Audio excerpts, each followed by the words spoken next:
Hello viewers, my name is Dr. Harish V. I am working as Assistant Professor of Physics at Government First Grade College, Shimoga. I welcome you to a video lecture on X-rays. Let's learn physics. In this video on X-rays, I am thinking of covering some of the topics related to X-rays, such as discovery of X-rays, production of X-rays, types of X-rays, X-ray spectra, origin of continuous and characteristic X-rays, Moseley's law, Compton scattering, diffraction of X-rays. And the topics whatever I have chosen under this chapter X-rays, they are mostly according to the Kuvempu University syllabus, and I hope they match with the syllabus of other universities also.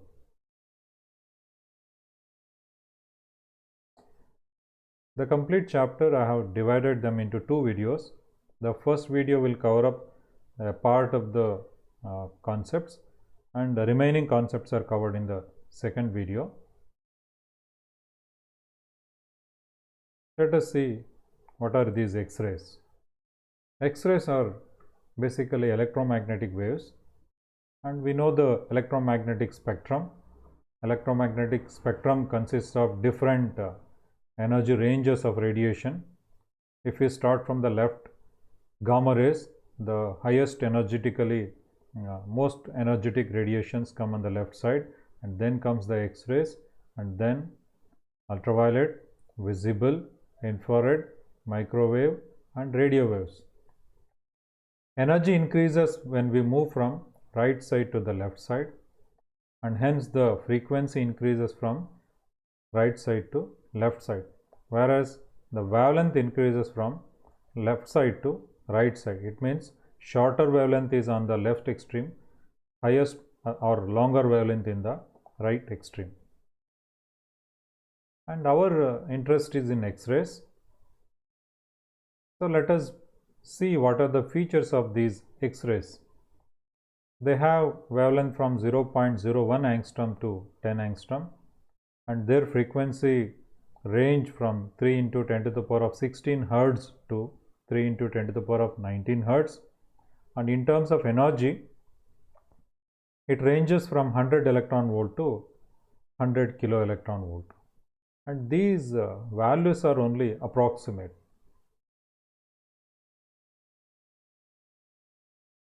Now let us have a look at the discovery of X-rays. X-rays were discovered in the year 1895 by W. Rontgen while doing experiments with a discharge tube. When an electron discharge was passed in the discharge tube, the glass wall of the discharge tube behind the cathode began to glow with a greenish yellow color. It made him more curious about it, and he modified some of the components, and he tried to confirm why this kind of glow is coming. Even a surface coated with barium platinum cyanide. Barium platinum cyanide is basically a fluorescent material. When it is placed outside the discharge tube, emitted light in spite of shielding.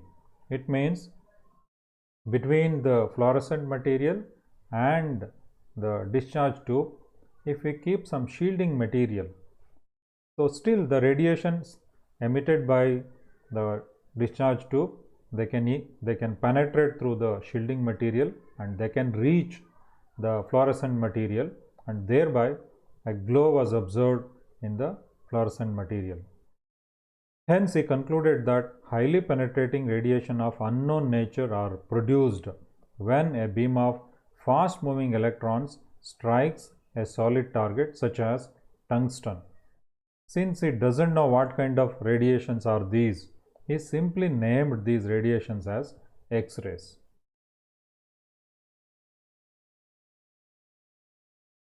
Now we see how to produce these X-rays, and as already I told, X-rays are produced when fast moving electrons are suddenly stopped by a solid metallic target. A Coolidge tube was the instrument or the machine used to produce X-rays, and it is maintained at very low pressure of the order of 10 to the power of minus 5 millimeter of mercury, and it is somewhat looks like as shown in the figure. So it contains a cathode at one end. It is nothing but a tungsten filament. A very low potential is applied to this filament, and when potential is applied, the tungsten filament glows and it starts emitting electrons also due to thermionic emission. And these thermionically emitted electrons move in random directions. In order to focus them towards the anode, a focusing cup was also used, and with respect to this focusing cup, the anode is maintained at very high positive potential. It means cathode is connected to negative of a high voltage source, and a metal target is connected to positive terminal of a high voltage source, so that focusing cup acts as cathode and anode acts as metal target acts as anode. Because of this high potential between the metal target and the focusing cup, the electrons that are emitted by the filament are accelerated towards the metal target, and thereby they gain high kinetic energies. With such a high magnitude of kinetic energy, they go and hit the metal target, and they lose that kinetic energy in the form of the X-rays, and X-rays are made to come out in a particular direction. But whatever the X-rays that are emitted in the other directions, they have to be stopped by using appropriate lead casing, because X-rays are generally highly energetic and they are highly penetrating and they are dangerous. And since lot of energy is deposited on the metal target, so it will heat up and it may result in melting of the target. So in order to avoid melting, cooling has to be maintained on the metal target. That can be done using cold oil or cold water that is sent through the metal target for a circulation, and thereby you can keep it at a very low temperature. And this animation shows how the X-rays are generated. Electrons emitted by the filament are made to fall on the anode or metal target, and thereby X-rays are coming out. Thermionic electrons emitted are focused by focusing cup and accelerated towards the metal target by high positive voltage maintained on the anode. Target must be cooled to remove the heat generated in the target due to continuous electron bombardment. Cooling is done by continuously circulating cold water or maybe oil through the hollow copper tube attached to the target. Materials like tungsten, copper or molybdenum having a high melting point and high atomic number are generally used as targets. In a Coolidge tube, the intensity as well as frequency or wavelength you can say. So intensity and frequency of X-rays can be easily controlled, and let us see how that is made possible in a Coolidge tube. And we know that intensity of X-rays is depending upon the number of electrons striking the target per second. More number of electrons strike the target means more number of X-ray photons are emitted, and we can control the number of electrons by controlling the filament current. The number of electrons emitted by the filament is directly proportional to its temperature, which can be adjusted by varying the current in the filament circuit. It means that intensity of X-rays varies with the filament current. By controlling the filament current, so we can control the intensity of X-rays emitted by the Coolidge tube. In order to control the frequency or wavelength of X-rays, it is found to depend on the voltage between the cathode and the anode, that is nothing but the accelerating potential applied between cathode and the metal target. If V is the accelerating potential and E be the charge on the electron, then work done on electron in moving from cathode to anode is EV. This EV is actually the value of kinetic energy gained by these electrons, and this kinetic energy of electron is converted into X-ray when the electron strikes the target. Kinetic energy of the electron may or may not be completely converted into a single photon. So now let us see the classification of X-rays. There are two ways of classifying the X-rays. So first one is based on their energy or penetration power. X-rays with high photon energies, generally above 5 to 10 kilo electron volt of energy, are called as hard X-rays. X-rays with lower energy or longer wavelength are called as soft X-rays. They have low penetration power. Hard X-rays are widely used to image the inside of visually opaque objects, like applications like medical radiography or determining crystal structures by X-ray crystallography. On the other hand, soft X-rays are easily absorbed in the air because of their low energy. They get absorbed in air. The attenuation length of even 600 electron volt X-rays in water is less than 1 micron meter. So they hardly find any useful application. Now let us see the other type of classification, X-ray types based on their origin. So for that purpose, we have to understand the spectrum of the X-rays emitted by the Coolidge tube. Intensity of the X-rays emitted by the Coolidge tube when plotted in a graph with respect to wavelength, it looks somewhat like this. Say the intensity is taken on y-axis, wavelength is plotted on x-axis. When the accelerating potential is maintained at say 10 kilovolts, we get a smooth curve looking like this.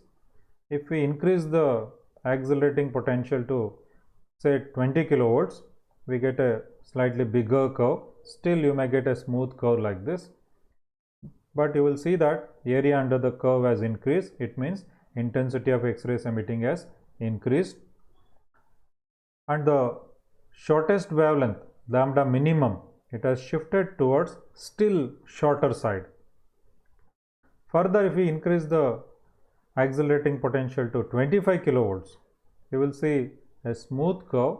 In addition to that, we will see some sharp peaks here, and the smoother part of the X-ray spectrum, we can call it as continuous or Bremsstrahlung X-rays, whereas the peaks that are appearing at specific locations, they are termed as characteristic X-rays, and the position of these peaks are actually depending on the type of metal target used.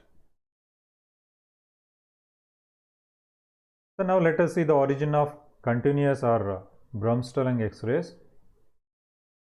These X-rays are produced by acceleration or deceleration of fast moving electrons when deflected by strong electromagnetic fields of high Z target nuclei. The Bremsstrahlung process is one of the possible interactions of light charged particles with matter, and it looks somewhat as shown in the figure.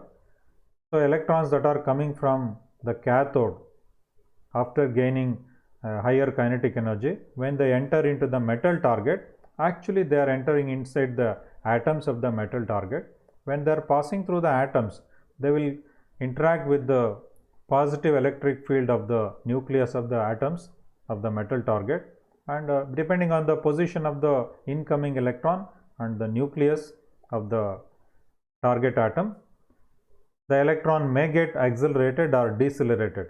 Before that it will get attracted, so acceleration will be there. After passing through the nucleus, after passing nearby the nucleus, if it is going away, so it will be decelerated. During this interaction, the kinetic energy of the incoming electron is converted into X-ray photons. Since there is no control that how much energy an electron must lose, so all possible fractions of energy loss will be there, and because of that we are going to get photons of different energies, and thereby the photons of different wavelengths. All possible wavelengths are emitted. Since they are continuous in nature, they are called as continuous X-rays. Fast moving high energy electron, when passes through electric field of nucleus inside the target, it is either accelerated or decelerated, due to which the electron loses its kinetic energy continuously by converting kinetic energy into electromagnetic radiations. As a result, a single or multiple X-ray photons are generated. Hence, these X-rays lead to a continuous spectrum. The intensity of X-rays increases linearly with increasing wavelength from a minimum and also with the accelerating voltage on the X-ray tube. That is the shape of the graph what we get in the plot. Material of the metal target in the tube has no effect on the spectrum of this continuous radiation. So with an increasing accelerating voltage, a cutoff wavelength of continuous spectrum shifts towards the shorter wavelength side. It means when we increase the accelerating potential, the shortest wavelength that is emitted, that always shifts towards the shorter wavelength side.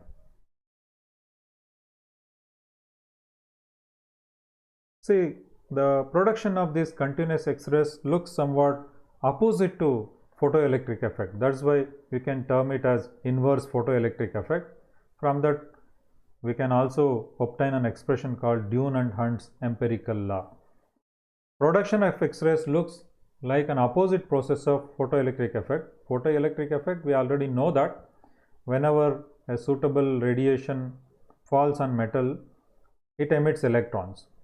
The photon energy is actually utilized in removing the electron from the metal surface. It means against its work function, and also remaining energy used as the kinetic energy of the electron. But here the opposite process is taking place.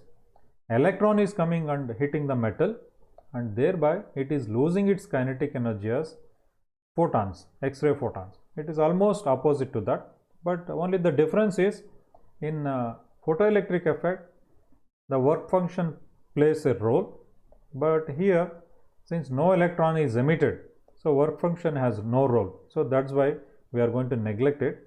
Conservation of energy requires that kinetic energy of the electron must be equal to the maximum photon energy, where work function of the electron is neglected because it is very small compared to the energy of the electron. And based on this concept, all the kinetic energy of the electron, if it is converted into X-ray photon, so then you can have a condition here. This yields the Dune and Hunt's limit for X-rays of shortest wavelength or highest energy emitted. It says the photon wavelength depends only on the accelerating potential of the electrons, and it is same for all targets. So based on that, if nu max, maximum frequency of the X-ray that may be produced, then h nu max, or the energy of the photon, must be equal to accelerating or say kinetic energy possessed by that electron, E into V. So h nu max is equal to E into V, and if we rewrite this frequency in terms of wavelength, we get hc by lambda minimum, because frequency and wavelength are inversely proportional. So maximum frequency becomes the minimum wavelength.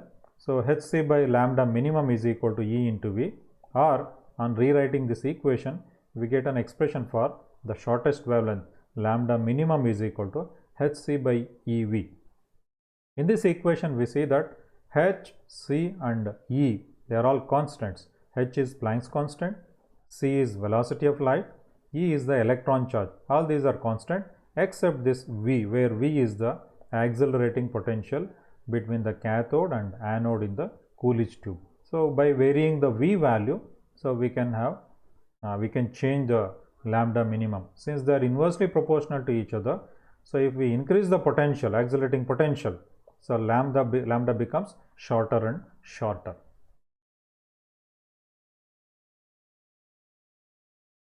So now let us see origin of the characteristic X-rays. So it is basically a two-stage process: ionization, that is followed by relaxation.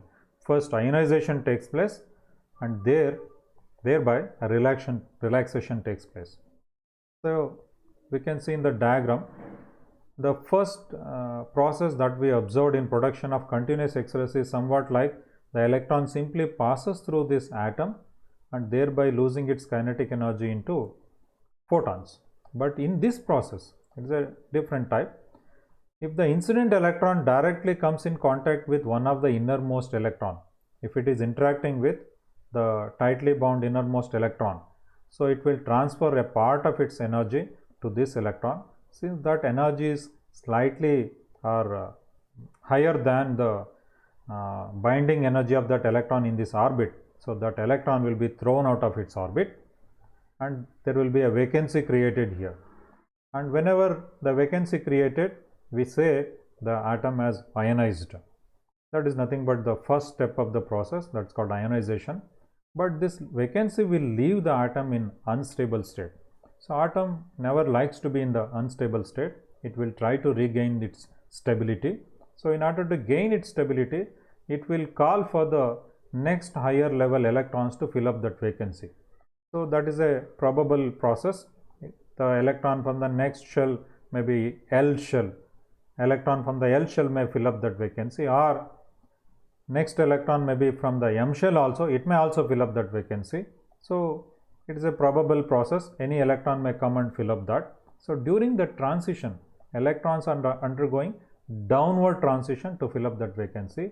So, as per the Bohr atomic model, we know that electron energies are lower in the inner orbits, electron energies are higher in the higher orbits. It means the ionization energy values. So, difference in ionization energy values between these two orbits is actually emitted as a photon of a fixed energy. That means it is having a fixed frequency and wavelength. So, that is a characteristic of a particular metal target, because the energy values of different shells is also fixed in a given metal target atom. So, that is why the radiation emitted, they are called as the characteristic X-rays. Firstly, if the incident electron has enough energy, it can knock out an orbital electron out of the inner electron shell of a metal atom. This process leaves a vacancy in that electron energy level, hence the atom is ionized and become unstable. And in the second part, the atom regains stability when an electron from an outer shell fills the inner shell vacancy and an X-ray photon is emitted. Hence, the outer electrons of the atom cascade down to fill the lower atomic levels, and one or more characteristic X-rays are usually emitted. As a result, sharp intensity peaks appear in the spectrum at wavelengths that are characteristic of the material from which the anode target is made. Frequencies of characteristic X-rays can be predicted by Bohr atomic model. Energy of the emitted X-ray is equal to the difference between the ionization energies of electrons involved in the transition. So, now let us see how to name these characteristic X-rays, that is nomenclature of characteristic X-rays. The most commonly used naming convention for characteristic X-ray lines is the Seibel notation. So, it will have three terms actually, or three components. The first component of the notation given is actually the element involved. So, the element has got a symbol, like silicon has Si as symbol, tungsten has W as the symbol, copper has Cu as symbol. So, first component in the notation is the element symbol is used as the first component, and the second component is the electron shell that was ionized produce the X-ray. It means in which shell the vacancy was created. So, that is shown as the second component. And in the third component, relative intensity of the line within each shell. It means whatever the radiation emitted, whether it was most intense or less intense, that is decided. If the radiation emitted is due to the next emitted electron undergoing transition from the next immediate shell into that vacancy, so then it may be named as alpha, the most intense line.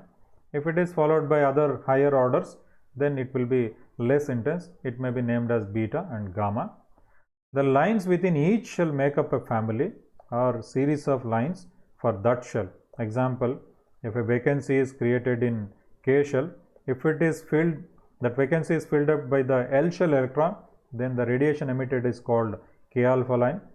If the same vacancy, if it is filled by next higher orbit or higher shell, means M shell, then the radiation emitted is called K beta line. And if it is higher than M shell, say N shell, N shell to K shell transition, then it may be K gamma X-ray line, like that.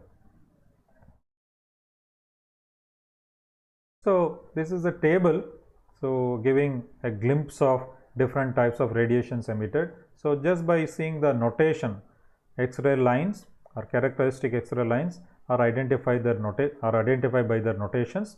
Say for example, copper K alpha. If you look at this notation, we can see what kind of target was used, where the vacancy was created, from which shell electron has undergone transition. All the information is available with this notation. So first component, say Cu, means the target was copper. The second component K means the shell in which vacancy created was K shell. Alpha means from which shell the electron has undergone transition to fill up that vacancy. So shell from which electron jumps to fill vacancy, that was L shell. It means from L shell to K shell transition has taken place. Therefore, the energy of the photon emitted is nothing but that is the difference between the ionization energies of L shell and K shell. So energy of the photon is equal to EL minus EK, and we can also estimate the wavelength of that photon emitted, that is equal to Hc divided by EL minus EK. Similarly, if another notation is given, say for example copper L alpha, it means the target metal was copper because Cu is there. L means vacancy was created in the L shell. Alpha means from the L shell, the next immediate shell electron has undergone transition to L shell. So it means next shell to the L shell is M shell. So electron from the M shell has shifted into L shell to make a transition. So therefore, the energy of such photon must be the difference between the ionization energy of M shell and the L shell. So Em minus El, and hence the photon wavelength will be equal to Hc by Em minus El. Similarly, we can understand the notation. So generally, metal targets such as copper, molybdenum, tungsten, nickel, iron are used.